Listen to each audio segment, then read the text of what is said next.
Germany की तरफ से बहुत बड़ी गिनती में स्टडी वीज़ाज आ रहे हैं। किसी भी कंट्री का बहुत बढ़िया थर्ड लार्जेस्ट इकोनॉमी है जर्मनी, क्वालिटी एजुकेशन है, पीआर भी ले सकते हैं। तो इन चीज़ों के साथ साथ सक्सेस रेट हाई होना बहुत कम मिलता है। अगर आप दूसरे कंट्रीज़ को देखें तो सक्सेस रेट कहीं ना कहीं पे कम रहता है, लेकिन यहाँ पे बहुत हाई सक्सेस रेट है। तो इस वीडियो में जर्मनी के बारे में सारी चीज़ें बताऊंगा। क्या वीज़ा प्रोसेस है, स्टडी वीज़ा में क्या क्या स्टेप होते हैं, कैसे आप जर्मनी का स्टडी वीज़ा अप्लाई कर सकते हैं, एक्सपेंसेस मोटे मोटे बताऊंगा कि कितने हो सकते हैं। तो जर्मनी, अगर कनाडा नहीं जाना है, बार बार कहता रहता हूं, जर्मनी आपके लिए एक बहुत बढ़िया स्टडी डेस्टिनेशन साबित हो सकता है।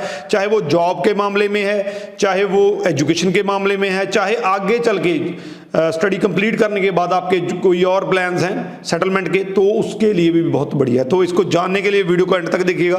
उससे पहले हमारा यूट्यूब चैनल जरूर सब्सक्राइब कर लीजिए, क्योंकि इस पे आपको ऐसी ही इंफॉर्मेटिव वीडियोस देखने को मिलती हैं। तो बात करते हैं जर्मनी के स्टडी वीज़ा प्रोसेस की, क्योंकि बहुत से स्टूडेंट ऐसे हैं जिनको कनाडा का प्रोसेस तो पता है, क्योंकि बहुत से लोग कनाडा चले गए हैं। इसी वजह से कनाडा का जो प्रोसेस है वो बहुत ही ज़्यादा कॉमन है, लेकिन जर्मनी का वीज़ा प्रोसेस अभी तक बहुत से स्टूडेंट्स को नहीं पता है। तो इसकी बात करते हैं।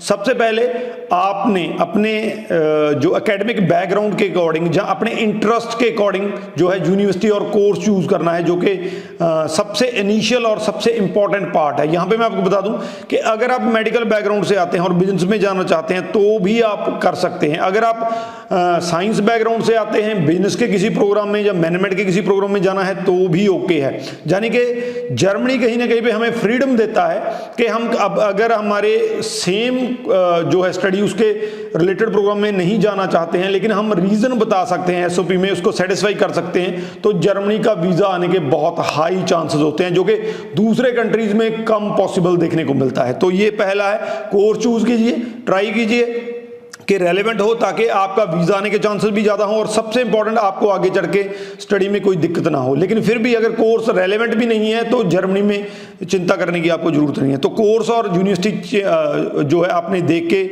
उसको करना है। उसके बाद जो है, उसके बाद आपका ऑफर लेटर अप्लाई होता है। ऑफर लेटर की कोई भी फीस नहीं है, ये इंपॉर्टेंट है, इसको ध्यान से सुन लीजिए। जर्मनी की किसी भी यूनिवर्सिटी की ऑफर लेटर की फीस नहीं है। तो आपका ऑफर लेटर होता है, ऑफर लेटर के बाद आपकी जो इंटरव्यू है वो यूनिवर्सिटी टू यूनिवर्सिटी डिपेंड करती है, प्रोफाइल टू प्रोफाइल डिपेंड करती है। कई बार कई स्टूडेंट्स का इंटरव्यू आ भी सकता है, कोई यूनिवर्सिटी इंटरव्यू ले भी सकती है, और बहुत सी यूनिवर्सिटीज विदाउट इंटरव्यू आपको आपका ऑफर लेटर दे देती हैं। ऑफर लेटर के बाद आपने अपना ट्यूशन फीस डिपॉजिट करवानी है। ट्यूशन फीस की अगर हम बात करें तो 5 से 8 लाख तक की आपकी ट्यूशन फीस हो सकती है। यहाँ पे मैं आपको यूजी और पीजी दोनों की बता रहा हूँ, चाहे आप बैचलर में जा रहे हैं और चाहे आप मास्टर प्रोग्राम में जा रहे हैं। यहाँ पे मैं आपको बता दूं कि जर्मनी में यूके और ऑस्ट्रेलिया की तरह कोई भी डिप्लोमा प्रोग्राम नहीं होता है। होते हैं लेकिन उनमें वीज़ा नहीं आता है। इसीलिए जब भी आप अप्लाई करेंगे, +2 के बाद आप बैचलर में अप्लाई करेंगे, और जो बैचलर के बाद आप मास्टर्स में ही अप्लाई करेंगे। फीस जो मैंने कहा कि 5 से 8 लाख में वेरी करती है। हालांकि पब्लिक यूनिवर्सिटीज की फीस है नहीं, जब बहुत कम है, लेकिन उनमें एडमिशन लेना बहुत ही ज़्यादा मुश्किल है। आमतौर पे उनमें जो है जर्मन लैंग्वेज, जिसको ड्यूच भी कहते हैं, वो मैंडेटरी मानी जाती है। लेकिन अगर आप किसी और यूनिवर्सिटी में एडमिशन लेते हैं तो वहाँ पे आपका कैरिकुलम जो है होता है वो इंग्लिश का होता है, आपको सब कुछ इंग्लिश में जो है वो स्टडी करवाया जाता है। तो आपने ट्यूशन फीस इसके बाद डिपॉजिट करनी है। अगला स्टेप बहुत इंपॉर्टेंट है, बहुत से स्टूडेंट इसको मिस कर देते हैं, बहुत से एजेंट भी इसको मिस कर जाते हैं जिनको नहीं पता है।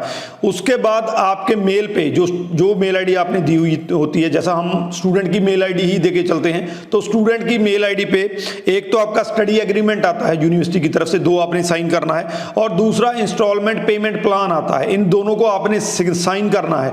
अगर आप इनको साइन करके यूनिवर्सिटी को नहीं भेजेंगे तो आपका एलओए, जिसको लेटर ऑफ एक्सेप्टेंस कहते हैं, वो नहीं आएगा, आपको रिसीव नहीं होगा।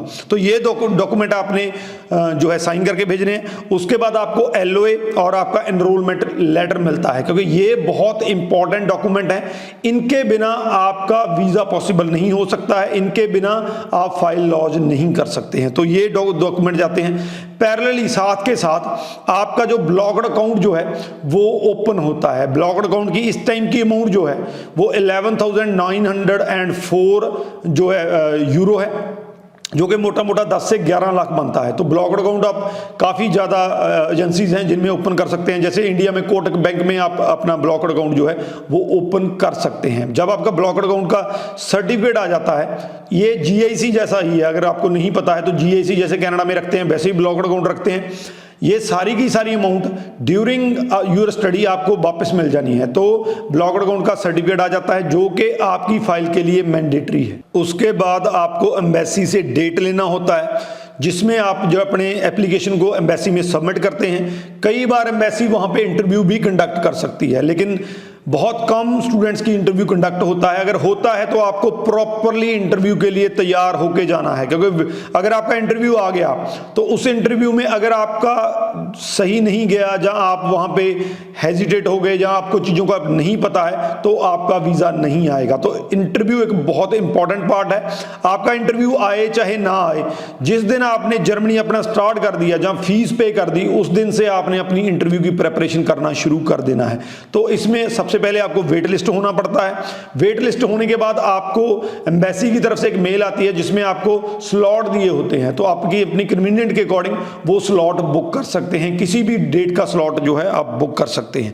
तो उसके बाद आपका जो है आपने फाइल सबमिट करवानी है। 75 यूरो जो है इसकी एम्बेसी फीस है जिसके साथ आपने कराना है।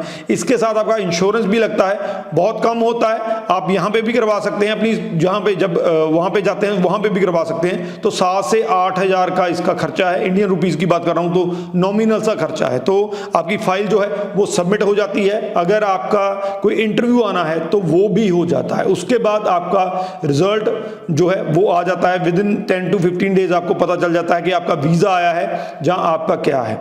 आमतौर पे क्योंकि सक्सेस रेट बहुत ज़्यादा हाई है, वीज़ा आने के चांसेस ज़्यादा होते हैं, अनलेस अनटिल के आपका इंटरव्यू आया है और इस इंटरव्यू में आप परफॉर्म प्रॉपर नहीं कर पाए हैं। आमतौर पे जिन स्टूडेंट्स का इंटरव्यू नहीं आता है उनके वीज़ा चांसेस बहुत हाई होते हैं। इंटरव्यू आता है तो अगर इंटरव्यू सही गया है तो आपका वीज़ा प्रॉपरली आ सकता है। लास्ट में आपको मैं एक यूनिक स्टेप इसका बताना चाहता हूँ जो कि बाकी कंट्रीज में नहीं होता है। जर्मनी में आपके सर्टिफिकेट जो होते हैं वो आपने सेंड करने होते हैं APS के लिए। APS सर्टिफिकेट का मतलब ये होता है कि आपकी इंडिया की जो आपकी स्टडी है वो जेन्युइन है। तो सारे के सारे डॉक्यूमेंट जब आप सेंड करते हैं तो वो उसको वेरीफाई करते हैं। वेरीफाई करने के बाद आपको APS सर्टिफिकेट इशू होता है जिसमें 1 से 1.5 महीना लग सकता है। इसलिए जब भी आप जर्मनी अप्लाई करें, जिस दिन आपने अप्लाई कर दिया उसी दिन आप अपने APS सर्टिफिकेट के लिए जो है अपने डॉक्यूमेंट सेंड कर देने, अदरवाइज आपकी एप्लीकेशन डिले हो सकती है। तो APS सर्टिफिकेट जो होता है वो आपकी फाइल के लिए मैंडेटरी होता है। हालांकि कई नॉन जर्मन यूनिवर्सिटीज ऐसी हैं जिनके लिए APS नहीं चाहिए होता है, अगर APS के बिना अप्लाई करना है वो भी हो जाता है। तो ये मोटा मोटा जो मैंने आपको जर्मनी का वीज़ा प्रोसेस बताया है, मोटा मोटे खर्चे भी मैंने आपको बता दिए। अगर सारे खर्चे को मिला के चलें तो जैसा पहले कनाडा का खर्चा था 15 to 16 लाख, तो वही खर्चा इस टाइम पे जो है वो जर्मनी का आता है। इसमें मेजर खर्चा जो है ब्लॉक्ड अकाउंट का होता है 11 लाख के अराउंड, तो वो आपको वापस मिल ही जाता है। तो ये जो जर्मनी का वीज़ा प्रोसेस है, इस टाइम पे जर्मनी राइट चॉइस है हर एक तरीके से। अगर आप क्वालिटी एजुकेशन लेना चाहते हैं, अगर आप पार्ट टाइम जॉब के लिए देख रहे हैं, PR अपॉर्चुनिटीज़ के लिए देख रहे हैं, और आप ये भी चाहते हैं कि मेरा जो खर्चा है वो भी नॉमिनल हो, फीस भी नॉमिनल हो, तो ये बेस्ट ऑप्शन 2024 का आपके सामने है। अप्लाई करना है, नंबर नीचे दिए गए हैं, कॉन्टैक्ट आप कर सकते हैं। मैं आपको श्योर करता हूं अगर आपका प्रोफाइल ठीक है तो जर्मनी का 100% वीज़ा आपको आ सकता है। मैक्सिमम टू मैक्सिमम शेयर कर दीजिए। अगर वीडियो के रिगार्डिंग क्वेश्चन है तो नीचे लिख दीजिए, आपको आंसर मिल जाएगा। राजवीर चहल, थैंक यू सो मच।